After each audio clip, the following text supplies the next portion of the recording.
Hello and welcome to the Tophet Alliance Church update for the weekend of May 16th. Our services will continue to be online at least for the next few weeks, and you can find worship videos and the Sunday messages on our YouTube channel, our website, or our Facebook page. I want to provide a little bit of information about the coming weeks and some thoughts on the road ahead.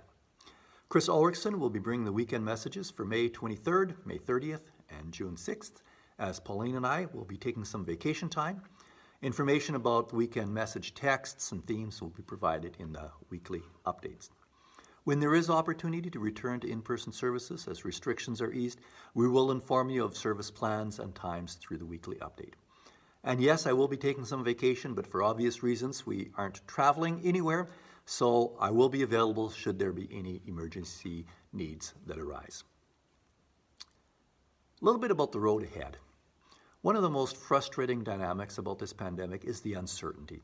Despite all the speculation, no one knows when the virus will be limited to the degree that the restrictions can be completely eliminated.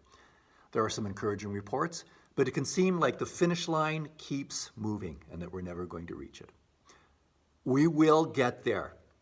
And when we do, our perspective and our energies will shift. I've got a growing list of things that I'm going to enjoy once the restrictions are lifted. I'm looking forward to when our congregation can remove masks and we can again sing, when I can again see people's faces and as they're gathered in worship. I'm looking forward to holding it in fellowship events. I'm looking forward to visiting in person rather than just on the phone. I'm looking forward to when our Sunday school can resume.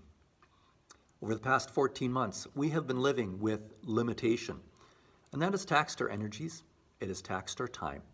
There will come a moment, maybe this summer, maybe this fall, when restrictions are lifted and our energies can be spent on new things, can be spent on renewing specific programs and exploring new initiatives. So rather than take a wait-and-see approach, we would like to hire an associate pastor who can grow with us. Thoughts of hiring can seem premature as programs are on hold and the timeline for resuming isn't completely in our control. But our preference is to have the person in place sometime this summer so that our full attention can be directed towards the ministries and the opportunities that will be before us this fall. Our finances have provided a runway that will allow us to staff for growth. So as elders, we're praying that God would, in his perfect timing, lead us to the person of his choosing, a person with the gifts and vision that are perfectly suited to our community and to our congregation. We need an extra measure of discernment and perhaps a bit of creativity as we recruit in this unusual time. And we do welcome your input and we ask for your prayers. I'm looking forward to what God has in store for us. This weekend, the message is titled, Look Up.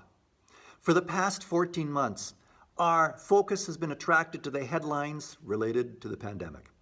Our emotions have been on a roller coaster as we grapple with the statistics about infections and deaths, and our lives are impacted by restrictions.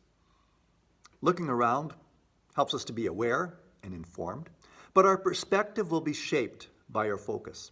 As people of faith, our emotions need not be ruled by circumstances or by headlines. We're called to look up, and when we do, we discover God's peace and his assurance.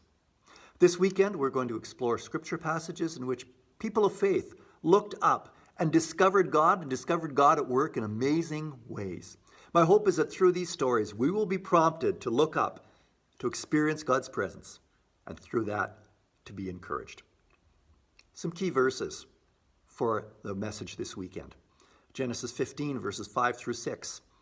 He took him outside and said, "Look up at the sky and count the stars, if indeed you can count them." Then he said to him, "So shall your offspring be."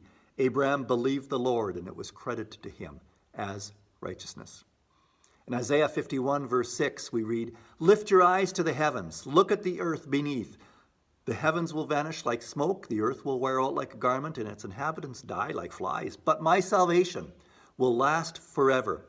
My righteousness will never fail."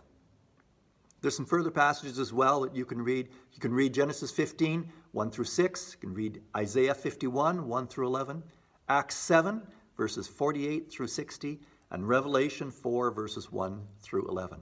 Read those passages and ask the question, what did God's people see when they looked up, and then take some time to look up.